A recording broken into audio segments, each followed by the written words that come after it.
So this is the new design model. As I said, you'll probably have, people here today will have different knowledge and interaction with the design model. The coloured boxes, they're the endorsed components, and the companion volumes are quality assured, our non-endorsed components. We'll go through the qualifications, units and assessment requirements in a bit more detail. The credit arrangements is a new feature in the standards, and it's where national, I suppose, articulation is between vet and higher education. I suppose the key there is national. And at the moment, with the industry consultation, there is no national articulation for any qualifications in the health and community services training packages from vet to higher education. There might be on a local level, so a local TAFE or an RTO might have some agreement with a local university to give credit to someone coming out specifically of that RTO, but across none of the qualifications there's national articulation. Companion volumes, we have to develop an implementation guide when we submit for endorsement. There needs to be one for each training package. Then we have other companion volumes that we've developed. There's learning strategies, knowledge, assessment, foundation skills. A new one is the work placement guide that we'll be releasing in the next few weeks, and one specifically around first aid. Evan later on will go through in a bit more detail about the companion volumes. So we're going to watch a short video, and I suppose it just gives a bit of an overview about the units and the assessment requirements and the new standards.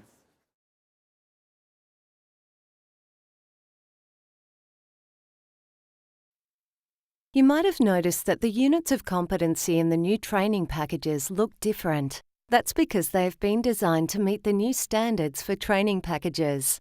The CHC and HLT packages are two of the first to be endorsed against the new standards. The first difference you'll notice is that the units are shorter, and each unit is paired with its own assessment requirements document. Let's have a look at a sample unit. The first page looks fairly similar to the old-style units, particularly the elements and performance criteria. Elements set out the main steps in the work. Performance criteria set out the level of performance an individual needs to show. The individual has to be able to do each of these things to the standard outlined in the performance criteria. After the elements and performance criteria, you will start to see some new parts of the unit. The foundation skills describe language, literacy, numeracy, and employment skills that are essential to performance. Sometimes this is specific about one or more skills, but most units have made any foundation skills explicit in the performance criteria. Here is an example of where the foundation skills have been listed. Here is an example of where they are already in the performance criteria. There is another video you can look at specifically about foundation skills that gives more information. The range of conditions spells out different work environments and conditions that may affect performance. This is an optional field in the unit of competency and does not appear in many units.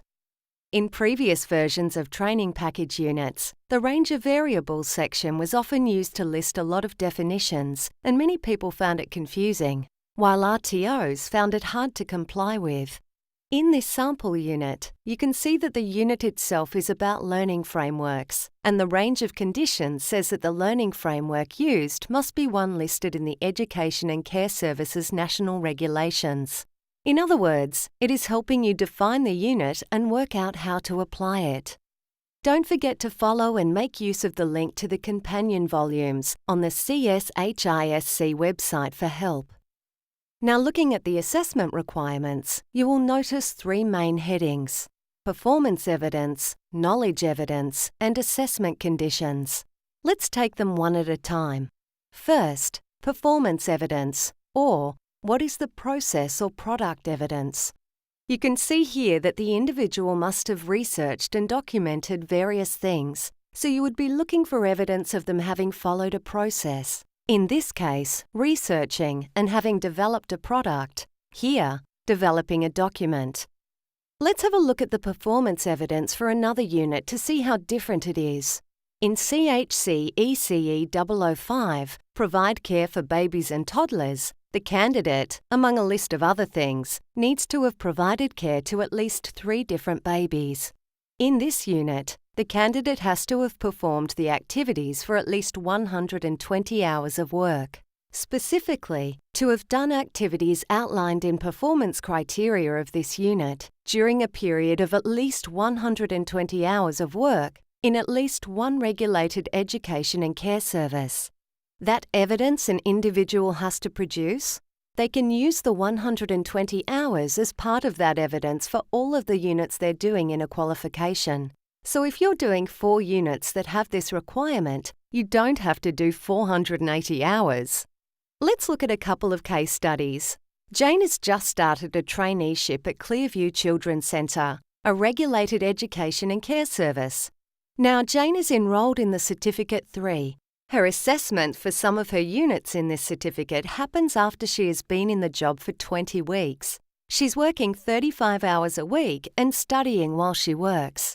By the time she's been in her job for those 20 weeks, she will have 700 hours of work in the centre, well over 120 hours, so Jane will meet that requirement.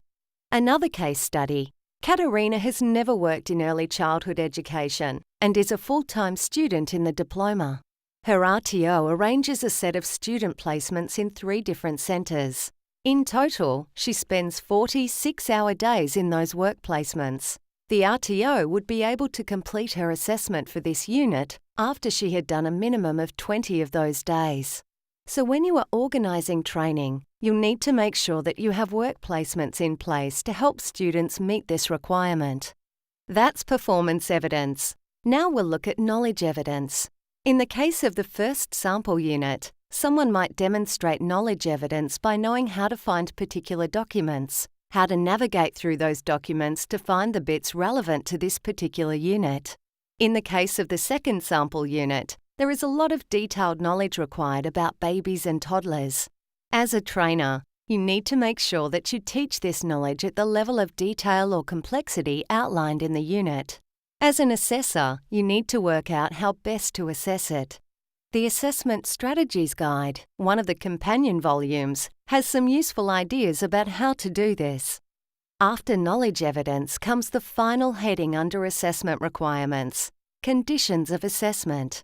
This section covers what the assessor needs to use and where assessment must happen. In the first sample unit, the assessor must use the framework document, while in the second example unit, it makes clear that the assessment will need to be done with real babies under the supervision of a qualified person.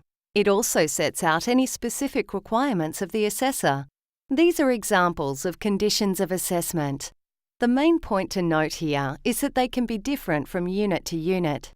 Right at the end of the assessment requirements, there is a heading saying Links that shows the homepage of the Community Services and Health Industry Skills Council. On the CS&HISC homepage, there is a link to all the related companion volumes of the training package.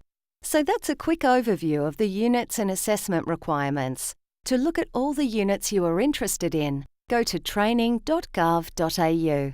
For more about how to interpret and use assessment requirements, go to one or more of the companion volumes, all on the CS&HISC website.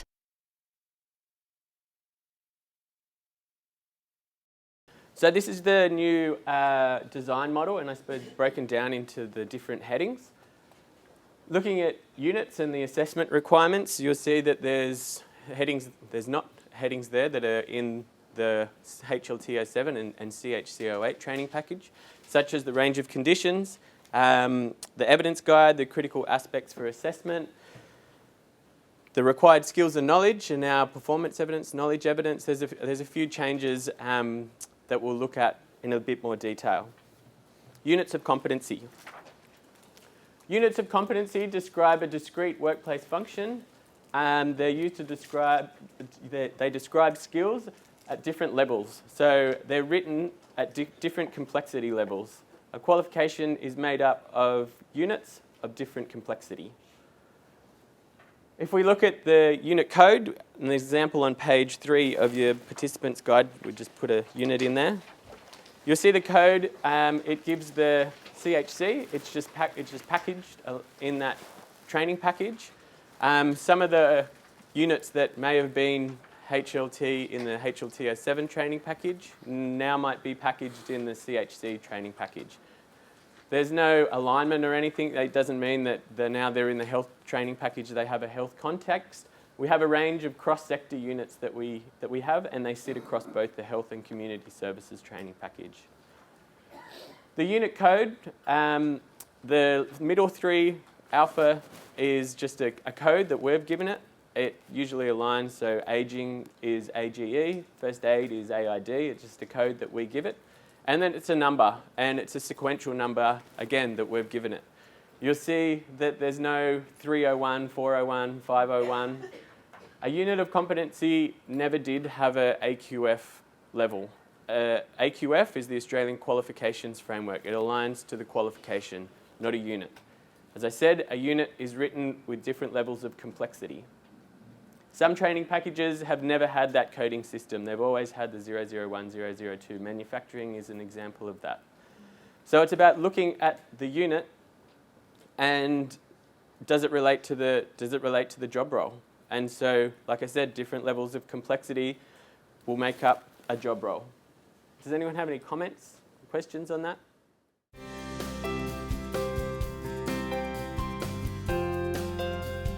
Yeah, that's right. And so a perfect example of that is we've put in CHC DIV 001, a diversity unit, in almost every single qualification in the health community services training package, because it's hard to argue in our sectors, we don't work with diversity. But that unit is packaged anywhere from a Cert 3 all the way up to a graduate diploma, or graduate certificate, sorry. So, I mean, it's just the level of skills and knowledge that that person needs for their job role. And so, yeah, absolutely, you could, package a Cert 3, a unit that's in a Cert 3 into a Cert 4, if it meets the job role of that job that it's describing. Okay, so there were concerns about, in the performance evidence, about working in industry with someone that's potentially aggressive or distressed. In the children's services sector, they're sometimes not allowed to work with babies. So for this particular example, we're kind of skipping ahead a little bit, but the conditions say that it can be assessed in a workplace or a simulation. So the conditions will state where it can be assessed, and for this one in particular, it can be assessed in a simulated environment. So you could simulate it that. Well, you don't have to. There's a range of different things. Again, we're skipping ahead. But just wait. Yeah, I mean, yeah. There's a range of different types of evidence that you could use to deem someone competent in that. The babies one was consultation with industry that advised that they have to have some kind of interaction with babies. That's what they're going to be working with. And a crying baby is not the same as a plastic baby. And so that's really the industry expectation, is that they should be working with babies. And they need to be assessed in that unit and meet performance evidence of that. Okay, back to the slide. We have the unit title. The unit title should concisely describe the outcome of the unit. The release, this is release 1. It's in the new release of the CHC training package. If there is a new release, that'll be in the mapping there. There's a few comments there, and people said earlier about where's the mapping, what about what's happened to the unit. So this will give a bit of a brief overview, a high-level mapping of what's happened to this unit, how it's come about. In this instance, it's the merging of two units. There's some further information about significant changes to performance criteria, new evidence requirements, significant changes to knowledge evidence. In the implementation guides, there's this high-level mapping of every single unit from HLT07 and CHC08 to the new HLT and CHC. So if you're looking for mapping, I would go to the implementation guides to get that kind of information. But again, it's high-level mapping. Down to the detailed mapping, it really is a high-level mapping, and this is a perfect example of the type of terminology that we use in that mapping. The application is the how and where the unit is applied. Elements of performance criteria, they've been rewritten so they're concise and they really reflect what the unit's describing. And they're quite similar to kind of what we had, the elements of performance criteria, but they've just been rewritten.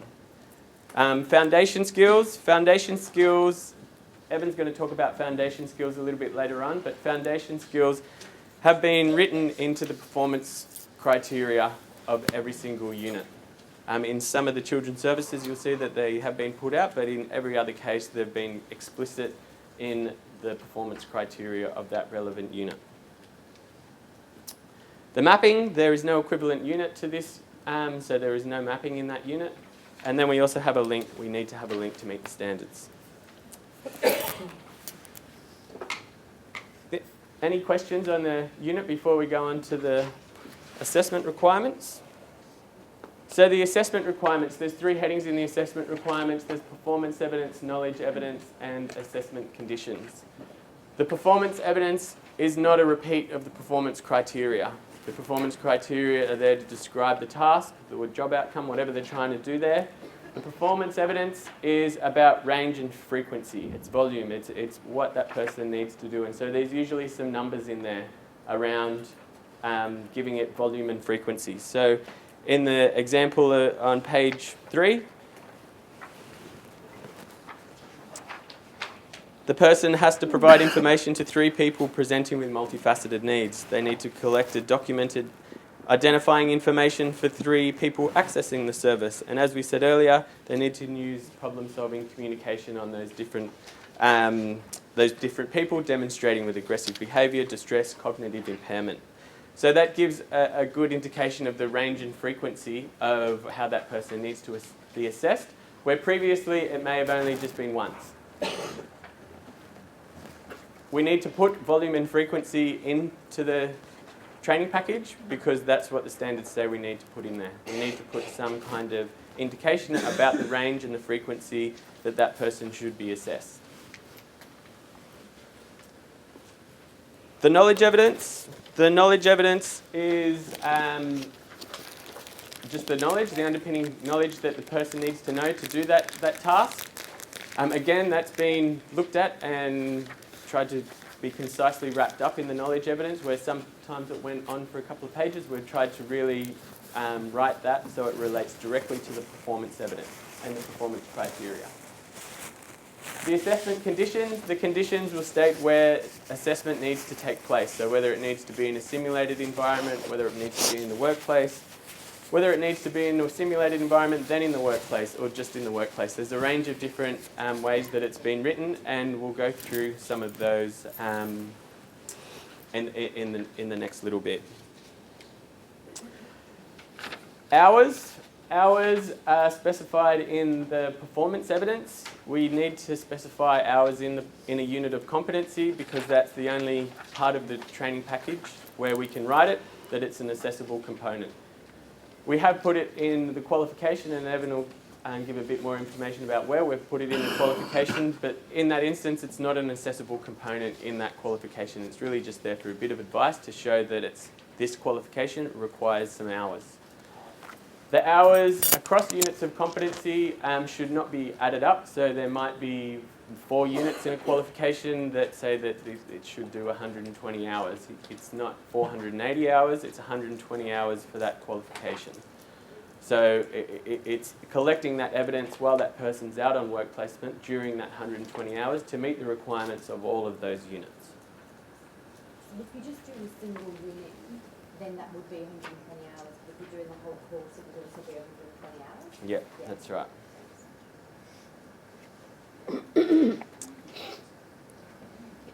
Some units in qualifications won't specify hours. They might specify assessment in the workplace, and so that during that 120 hours, like I said, it would lend itself to being assessed in that unit as well while they're in the workplace, even though it doesn't specify any minimum number of hours.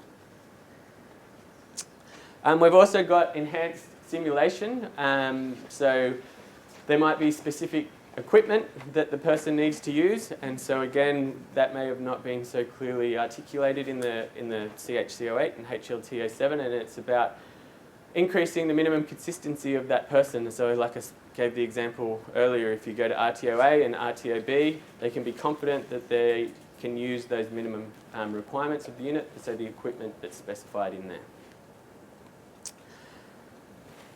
And higher risk units will be more prescriptive just because of the nature of the task that they're trying to describe. So a unit around medications will probably have more prescriptive performance evidence and assessment conditions around other units just because of the tasks that it's describing.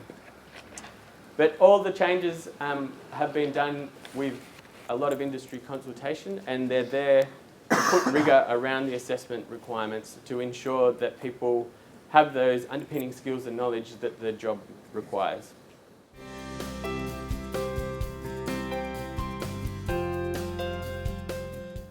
Well, it depends on the units that are packaged in the skill set.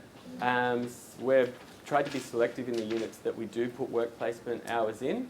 In the most skill sets, those units that are packaged in there, some won't require any hours. They might require assessment in the workplace. Others, they will have specified hours. And an example of that is in allied health, because they want to ensure that someone undertaking that skill set has those skills and knowledge and application in that particular industry or wherever they are. So they might have been doing a physio previously and they want to go and do OT or something. So they need, it's potentially a totally different area than what they've been working. They might be doing nutrition and dietetics or something. And so there's instances of both. There's instances where there are hours in a skill set, hours and not hours in a skill set. But for a unit, yep, if the unit and you're undertaking a single unit, you need to meet the requirements of that unit, and one of the requirements is 120 hours of work. And it's because the qualification is, it's just one qualification. And so a question earlier about scope, you just need to get the one qualification. It's still one qualification, whether it has specialisations, it's still a single qualification that you need to get on your scope. But again, it's about the evidence that you gather during that 120 hours. In that particular case, the unit is around independence and wellbeing that specifies the hours. There's no workplace hours in the specialisations themselves. They might require work placement, assessment in the workplace, but the hours is in a different unit. So. And then the conditions state that it can be assessed in an ageing, disability or home and community setting.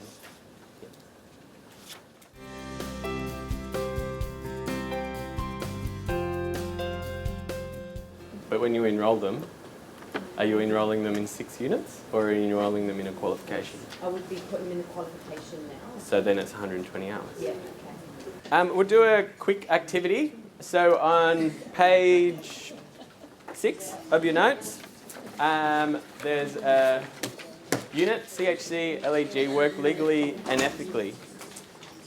Just want to spend a few minutes having a look at that unit because it is a cross-sector unit and it is in a couple of qualifications. And we've got questions about evidence.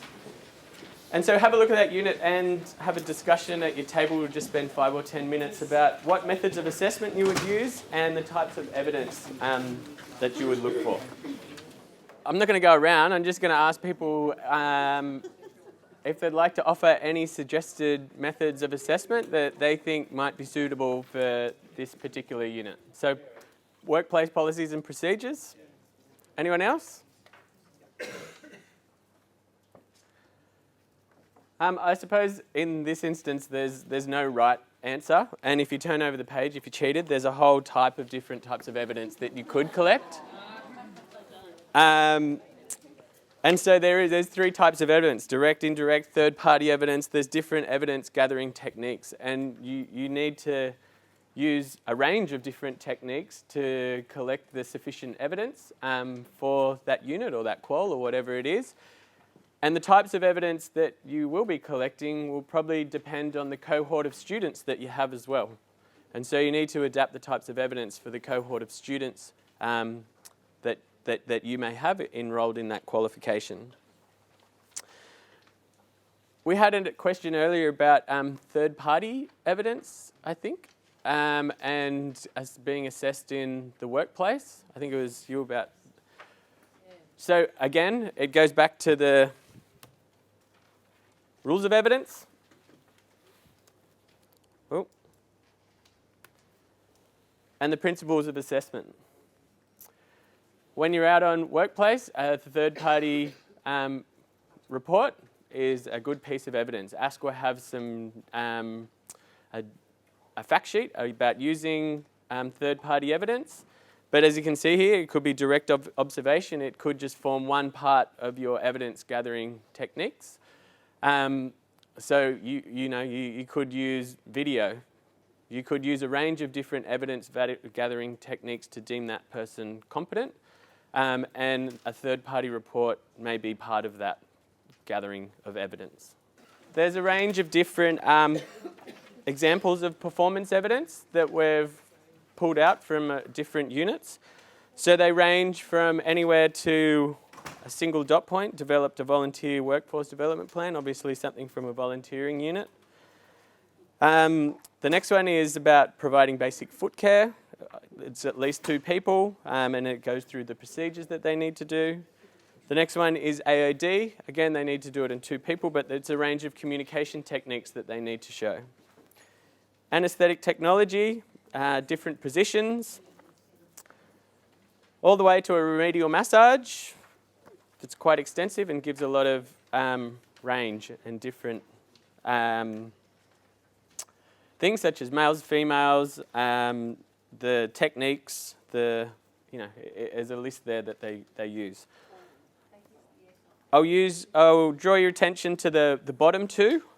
Assisted in the delivery of therapeutic practice for physio programs, and it's once in a workplace, once in a simulated environment, and twice in the workplace. This has come about because consultations deem that when, it's a generalisation, that when a person goes out on workplace, they don't have the skills and knowledge that they should. And so the RTO hasn't sequenced their delivery to meet the requirements of the employer. And so they want to ensure that they have some kind of skills and knowledge before they go out on workplace. And so the volume and frequency has been used so they need to be assessed once in a simulated environment to ensure that they can do it before they go out in the workplace, and then twice in the workplace. And so that's in a range of units to ensure that they have that competency before they're out in the workplace. And then the last one, as I said earlier, the hours. And it'll say, perform the activities outlined in the performance criteria of this unit during a period of at least X hours of work. As I said, it's for that unit, but again, across the qual, so if that's what you're looking at. Any questions on performance evidence? I'll turn the page and I'll go through some examples of conditions. Ooh.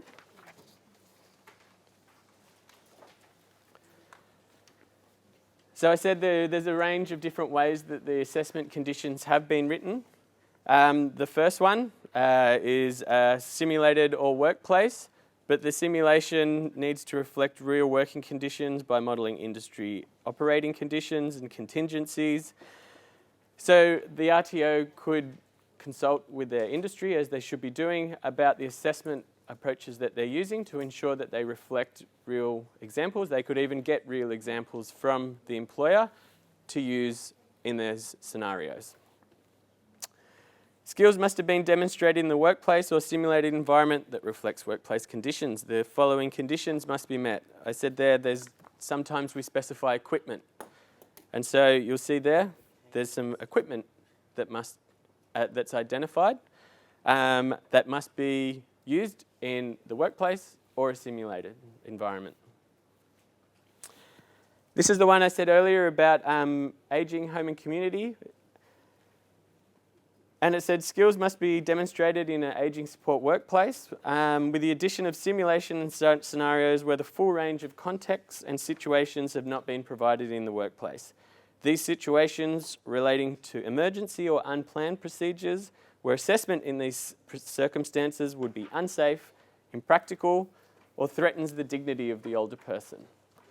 So there are instances out in the workplace, such as if it's going to threaten the dignity of the older person, you don't want to ensure that the person's assessed in the workplace. But you'll see in that last point where it says overall assessment must involve workplace interactions with older people, colleagues, families, carers. So there must be some kind of workplace interaction, but if there is circumstances that are unsafe or impractical, then simulation could be used. But you need to show evidence that why they've been done in simulation meets those reasons. The next one is all aspects of performance evidence must have been demonstrated using simulation prior to in the workplace. I said the simulation prior to workplace. This example is all aspects of the performance evidence must be done, but then there is other examples where certain aspects, not everything, has to be done in simulation prior to being done in the workplace. So that will be identified in those dot points, what has to be done in simulation prior to being done in the workplace. And then there's some that should only be done in simulation, such as CPR. You're not going to perform CPR on someone just to deem them competent. You're going to do it on a dummy because it's unsafe, it's impractical, and so there's some units that are just written like that, that it's simulation only.